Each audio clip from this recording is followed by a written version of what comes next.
বাগেরহাটে 4টি সংসদীয় আসন পুনর্বহালের দাবিতে রোববার সকাল 8টা থেকে সর্বদলীয় নেতৃবৃন্দের ব্যানারে চলছে সকাল সন্ধ্যা অবরোধ। পূর্ব ঘোষণা ছাড়াই সর্বদলীয় ব্যানারে এ অবরোধে ভোগান্তিতে পড়েছে বাগেরহাটের আশেপাশের পিরোজপুর সহ দক্ষিণাঞ্চলের বেশ কয়েকটি জেলা।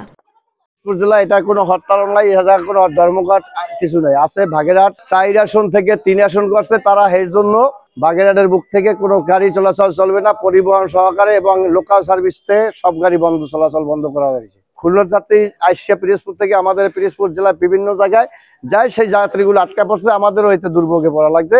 আমাদের সমস্যা হচ্ছে ধরেন আজকে খুলনা বাগেরহাটের গাড়ি তো বন্ধ, আর আমরা এদিকে গাড়ি তো সব বন্ধ, আর আমার পিরোজপুরে ওই এই দিনে প্রভাব পড়ছে। ওদিকে যাত্রী নিয়ে আমরা এদিকে স্বরূপকাঠি বরিশাল যাই, আর আমাদের তো গাড়ি যাত্রী হয় না, আর আমাদের গাড়িও সেই বন্ধ রাখা লাগতেছে। অবরোধ ডাকায় খুলনা, বরিশাল, ঝালকাঠি, পিরোজপুর, বরগুনা সহ আশেপাশের জেলাগুলোর কর্মজীবী মানুষ, শিক্ষার্থী থেকে শুরু করে রোগীদেরকেও ভোগান্তিতে পড়তে হচ্ছে। এ সকল জেলার লোকজনের খুলনা যাওয়ার একমাত্র উপায় বাগেরহাটের উপর দিয়ে, তাই বাগেরহাট জেলায় অবরোধ ডাকায় আশেপাশের জেলাগুলোতে এর বিরূপ প্রভাব পড়েছে।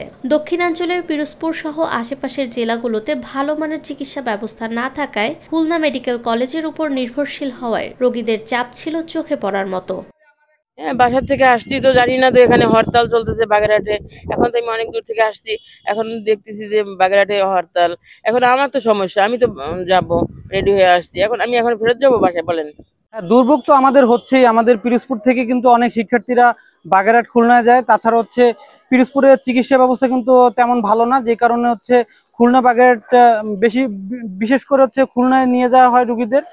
সেই রুগীগুলো কিন্তু আজকে তারা এই অবরোধের জন্য যেতে পারছে না। স্থানীয়দের দাবি, অবিলম্বে সংলাপের মাধ্যমে এই অবরোধ তুলে নেওয়া এবং মানুষের দৈনন্দিন জীবন ও চিকিৎসা ব্যবস্থা ব্যাহত হওয়া প্রতিরোধ করা।